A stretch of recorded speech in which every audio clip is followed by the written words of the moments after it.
어느 늦은 밤 나는 서울 외곽에 위치한 작은 아파트로 이사했다. 종일 이삿짐을 정리한 후 피곤한 몸을 이끌고 침대에 누웠다. 침대에 누워 천장을 바라보는데 이상하게도 왠지 모를 불안감과 소름이 전신을 감쌌다. 심장은 점점 더 빠르게 뛰기 시작했고 잠은 오지 않았다. 궁금증에 잠시 전등을 켰다. 방 안은 평소와 다름없었고 그저 피곤하기 때문이라고 스스로를 딸랬다. 그날 밤 꿈인지 생시인지 알 수 없게도 나는 이상한 소리를 들었다. 벽을 긁는 듯한 날카로운 소리, 누군가 조용히 속삭이는 소리. 한동안 소리가 멈추었을 때 나는 안도의 숨을 쉬었다. 그러나 곧이어 방문이 삐걱 열리는 소리가 들렸다. 눈을 감고 있었지만 누군가 방에 들어온 것을 느낄 수 있었다. 침대 곁에 무언가가 서 있는 것 같았고 그 존재의 시선이 온몸을 훑어보는 듯했다. 문득 누가 왔나 하는 궁금증에 눈을 떠볼까 고민했다. 하지만 조금 더 버텨보기로 했다. 그때였다. 차가운 기운이 발끝에서부터 서서히 올라오기 시작했다. 마치 얼음 같은 손이 내 발을 쓰다듬는 것 같았다. 온몸이 얼어붙은 듯 움직일 수 없었다. 간신히 손가락 하나를 움직여보려고 애썼지만 그것조차 불가능했다. 갑자기 머리맡에서 낮은 목소리가 들렸다. 이제야 찾았다. 그 순간 놀라운 힘으로 눈을 번쩍 떴다. 방은 어둡고 조용했다. 방금 무슨 일이 있었는지 혼란스러웠다. 악몽이라고 스스로를 위로하며 다시 잠에 들려 했지만 그 목소리가 계속해서 귓가에 맴돌았다. 다음날 아침, 지난밤 일을 생각하며 스스한 기분으로 일어났다. 출근 준비를 하려고 욕실로 향하던 중 거울에 한 줄의 글이 비춰졌다. 다시 만나자. 나는 깜짝 놀라 뒤로 물러났다. 물길이 흐르고 있었다. 누군가 비누로 쓴 듯한 흔적이었다. 순간적으로 소름이 끼쳤고 심장이 다시 두근거리기 시작했다. 퇴근 후 나는 이 기묘한 일의 원인을 찾기 위해 인터넷을 검색하기 시작했다. 놀랍게도 내가 살고 있는 아파트에서 비슷한 경험을 한 사람들이 많았다. 그들은 하나같이 밤마다 그녀가 찾아온다고 말했다. 그녀라는 존재는 이곳에서 오랫동안 방치된 누군가라고 했다. 몇몇 사람들은 이사를 갔지만 그녀는 그들을 쫓아왔다는 이야기도 있었다. 며칠 후 나는 친구들에게 이 일을 얘기했고 그들은 나를 걱정하며 더 이상 그곳에 있지 말라고 조언했다. 하지만 혼자 살기엔 이사할 돈도 여유도 없었다. 그날 밤 나는 더 이상 피할 수 없다고 결심했다. 그녀가 다시 찾아온다면 직접 대면하기로 마음먹었다. 그날 밤 다시 그 소리가 들려왔다. 문이 삐걱 열리는 소리, 그리고 차가운 손길, 심호흡을 하고 눈을 떴을 때 희미한 그림자가 보였다. 왜 나를 기다리는 거죠? 나는 용기를 내어 물었다. 순간 그림자가 멈췄다. 그런 다음 낮고 깊은 목소리로 속삭였다. 내 이야기를 들어줘. 혼자인 것이 너무 두려워. 그 후로 점차 그림자는 내 곁을 맴돌며 그녀의 슬픈 이야기를 들려주기 시작했다.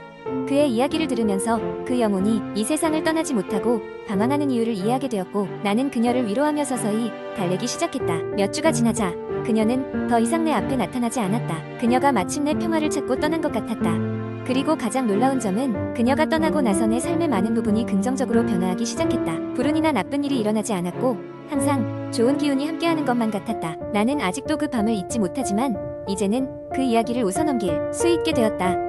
결국 그녀는 나에게 두려움이 아닌 용기를 심어주고 떠난 것이었다. 두 번째 이야기, 서울 외곽에 자리 잡고 있는 한 오래된 아파트 단지. 이곳은 외관으로 보면 아무런 문제가 없어 보였지만 주민들 사이에선 이상한 소문이 돌고 있었다.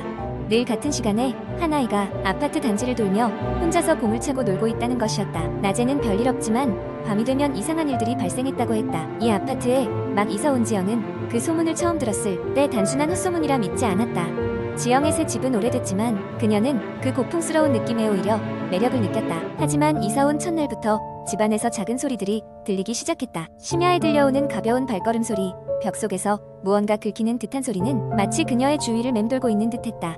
지영은 처음엔 신경 쓰지 않으려 했지만 점점 더 이상한 일이 생기기 시작했다. 매일 밤 11시가 되면 창문 밖에서 공이 튀는 소리가 규칙적으로 들려왔고 그 소리는 정확히 10분 동안 계속되다 멈추었다. 왠지 모르게 그 소리가 너무도 기이하게 느껴진 지영은 보다 못해 한밤중에 창문을 열고 소리가 나는 쪽을 바라보았다. 그때 그녀는 하얀 옷을 입은 어린 아이가 혼자서 공을 차고 있는 모습을 보았다. 아이의 얼굴은 보이지 않았고 오로지 뒷모습만 보였다. 그 순간 찬바람이 스쳐 지나가듯 아파트 복도에서 어둠이 점차 밀려오는 걸 느낀 지영은 즉시 창문을 닫았다. 그날 밤 그녀는 좀처럼 잠을 이룰 수 없었다. 다음 날 아파트 관리인을 찾아가 그 상황을 이야기했지만 돌아온 것은 이해할 수 없는 대답뿐이었다.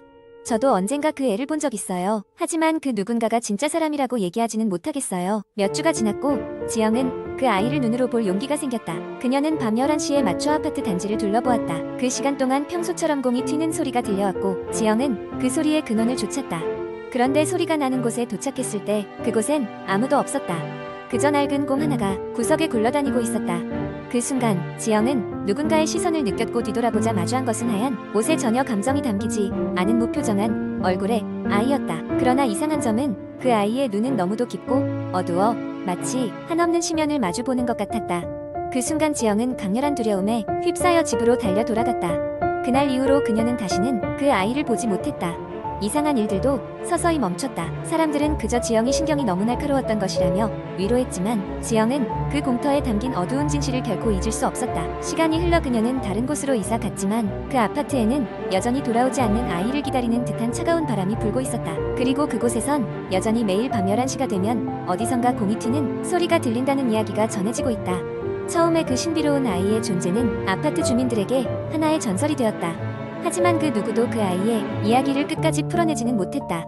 지영 역시 그날 이후로 그 순간을 영원히 마음속에 묻어둔 채 그저 평범한 삶을 살기로 결심했다. 그러나 간혹 그녀의 꿈에 아이가 나타났고 깨어난 그녀는 늘 식은땀에 흥건히 젖어 있었다. 그리고는 다시 한번 그 아이의 모습을 가슴속 깊이 밀어놓고 현실로 돌아왔다. 세 번째 이야기. 나는 최근에 회사에서 야근을 하고 집으로 돌아가던 중 회사 선배인 정우 형에게 이상한 이야기를 들었다. 그는 평소에 장난기가 많은 사람이라 대수롭지 않게 여기고 있었는데 적어도 그날 밤만큼은 상황이 달랐다. 그날은 유난히 기운 없는 목소리로 나에게 다가왔다. 너, 민서가 요즘도 혼자 퇴근해. 나는 고개를 끄덕였다. 네, 뭐 특별한 일이 없는 한은요. 그는 잠시 망설이다가 말문을 열었다. 그럼 혹시 지하철역 근처에서 이상한 사람 본 적 없어? 이상한 사람이라뇨? 아니, 뭐랄까? 요새 이상하게 계속 같은 사람이 보이는 느낌이랄까? 진짜 뭔가 오싹한 게 있어. 나는 이상한 예감을 느끼며 대화를 흘려보내려 했다. 에이, 형은 너무 피곤해서 그래요. 집에 가서 푹 쉬세요. 정우 형은 더 이상 말을 잇지 않고 지친 얼굴로 발걸음을 돌렸다. 나는 잊어버리려고 했지만 지하철역으로 향하는 길 내내 그 말이 머릿속에서 떠나지 않았다. 며칠 뒤 다른 팀원들과 늦게까지 회식을 하고 집으로 가던 길이었다. 주위는 완전히 어두웠고 회사에서 가장 가까운 역으로 향하는 길은 인적이 드물어 더욱 쓸쓸했다. 혼자 걷고 있자니 정우 형의 이야기가 문득 떠올랐다. 그런데 마침 그 순간 누군가 뒤에서 따라오는 느낌이 들었다. 발소리는 일정한 거리 이상으로 좁혀지지 않았지만 그 존재감을 떨칠 수 없었다. 뒤를 돌아볼까 망설이다가 혹시나 하는 마음에 빨리 걷기를 시작했다. 발소리도 따라서 점점 빨라졌다. 이쯤 되면 공포감이 서서히 가슴 한구석에서부터 올라오기 시작한다. 괜히 뒤돌아봤다가 정우 형이 말한 이상한 사람이라도 마주친다면 그 생각만으로도 소름이 돋았다. 그렇게 역 근처까지 거의 달리듯 걸어가다가 마침내 안전하다는 생각에 살짝 안도했다. 하지만 지하철을 타고 집으로 가기 위해 에스컬레이터를 타고 내려가던 순간이었다. 반대편 에스컬레이터에서 한 남자가 올라오고 있었는데 그 사람의 얼굴이 예사롭지 않았다. 그의 눈은 어딘가 초점을 잃은 듯했으며 얼굴은 흡사 죽은 사람처럼 창백했다. 정장이 다소 너덜너덜해 보였고 완연한 무기력이 전해졌다. 그 남자는 나를 향해 천천히 고개를 돌렸고 정면으로 눈이 마주쳤을 때 나는 마치 어디론가 빨려 들어가는 느낌이 들었다. 급히 고개를 돌리고 마음을 가다듬으려 애썼지만 심장은 여전히 미친 듯이 뛰고 있었다. 지하철을 타고 집으로 가는 내내 그 남자의 얼굴이 머릿속에서 떠나지 않았다. 마치 꿈속에서 본 것처럼 생생했고 소름 끼쳤다. 며칠 뒤 마치 이미 알고 있는 것처럼 정우 형이 다가와 나에게 물었다. 너도 봤지? 그 이상한 사람. 나는 아무 말도 할 수 없이 고개를 끄덕였다. 정우 형은 잠시 침묵하더니 나지막한 목소리로 말했다. 사실 그 사람 언제부터인가 회사 근처에서 맴돈다는 소문이 있어. 몇 년 전 바로 그 역 근처에서 사고로 세상을 떠났다고 하더라고. 근데 그 사고가 참 끔찍했지. 많은 사람들이 그 장면을 목격했다더라. 그 이야기를 듣고 나니 등골이 서늘해졌다. 정우 형의 이야기가 사실이라고 치면 그 남자는 아직도 그곳을 떠돌고 있는 건가 싶었다. 그 후로는 괜히 그 지하철역 근처에 가기가 두려웠다. 출퇴근길도 일부러 다른 길로 돌아가곤 했다. 하지만 또한 간혹 말도 안 되는 생각이 들기도 했다. 그 남자는 왜 아직 그곳을 떠나지 못한 것일까? 혹시 그가 떠돌며 찾고 있던 것은 무엇이었을까? 마치 누군가 혹은 무언가의 존재를 간절히 기다리는 것처럼 보였다. 그날 이후로 그 역 근처를 다시 찾는 일은 없었지만 마음 한켠에서는 여전히 그날의 그 남자가 떠오르곤 했다. 언젠가는 그가 찾고 있는 것을 찾고 안심하며 조용히 떠날 수 있기를 바라본다.